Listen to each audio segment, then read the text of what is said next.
True love for Jesus is what will hold everything and everyone together.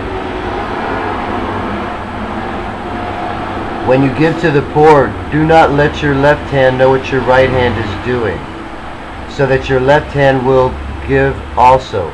This way you can give your whole self to those in need instead of just part of you. The people who say, "Who am I to judge them?" are only partly right. They are right about to judge them since they are doing a good enough job condemning themselves. But they are wrong about who I am.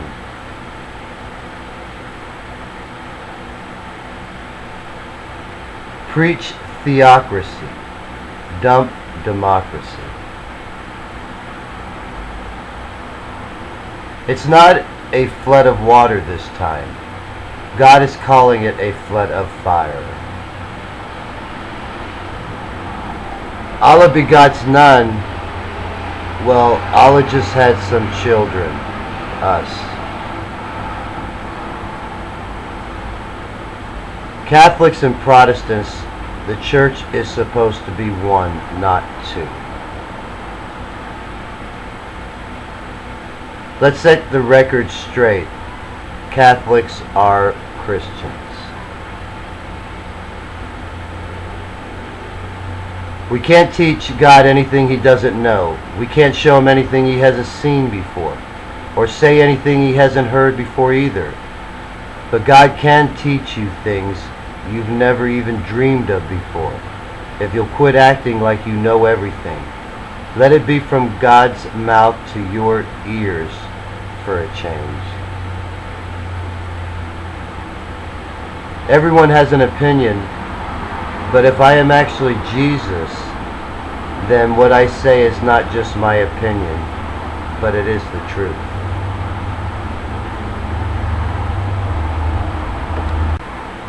The two angels that visited Lot are the same two witnesses that came to me and told me to leave the old world and come to the new, because it would be destroyed. You have to earn the right to freedom of speech in the kingdom. And the only ones that will have the complete freedom to say what they want are those that I don't need to worry about them saying something ignorant. Those in a democracy have done a fine job of labeling all other forms of government as evil. Communism, fascism, dictatorships, a monarchy or two. I bet without even thinking about it, they could make themselves look the worst of all. Where else can you kill babies with impunity? Or have whatever kind of perverted sex you want? Only in a democracy will you have hell to pay if you try to take away someone's freedom to worship Satan. Good old democracy. Not. When the church finally says God is with us, then you will know that I really am Jesus, and then the Lord will save you. I don't come in my name, I come in the glory of God's name. That is why Jesus said many will come in His name, but you are not to believe them, because the real Jesus comes in His Father's name, not His own. I appear before you when you're willing to appear before me. I have not taken anything from the Bible out of context.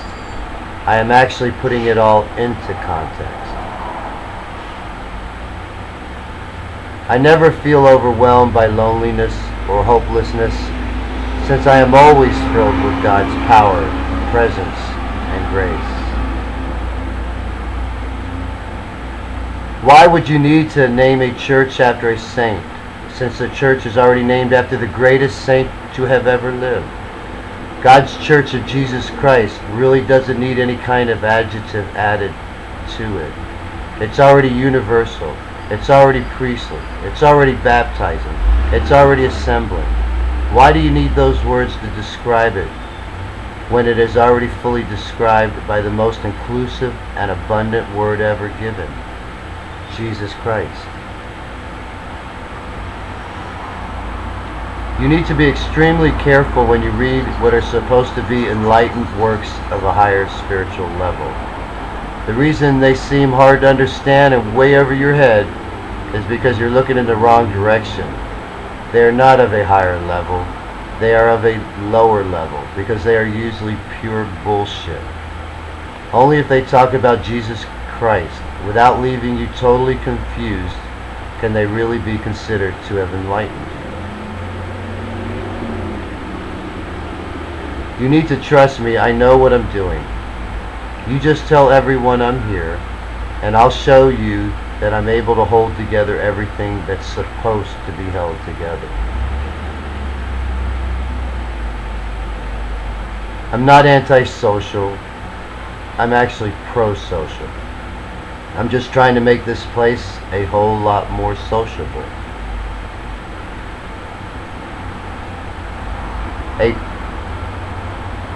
You are either a pillar of salt or a pillar in God's temple.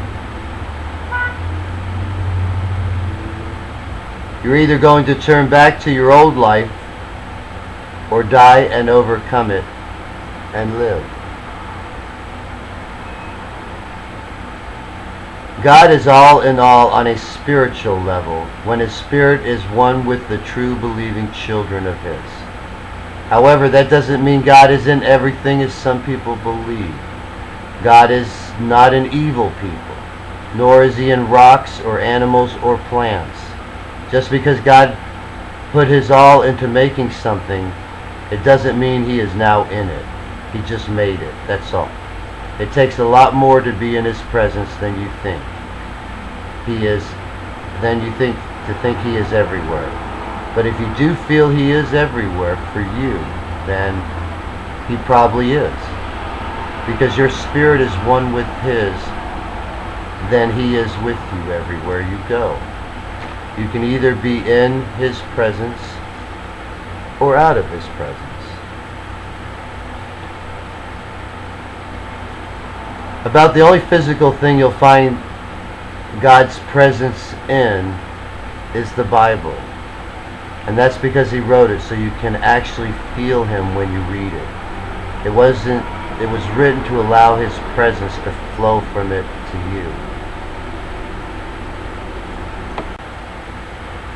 How can you say I'm a tyrant leader? I'm not oppressing my people, I'm lifting them up. The ones I'm oppressing aren't the ones I'm leading, which actually makes me an oppressive neighbor. And since I'm supposed to love my neighbor, the most loving thing I could do for you is take my family and move away from you. Separating from you will alleviate any aggression you might experience from us.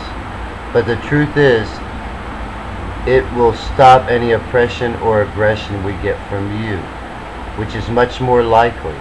So who really is the oppressor? If it ain't good, it ain't right. The model of justice God's kingdom is based on is righteousness. It's a system that righteously provides equality for all people.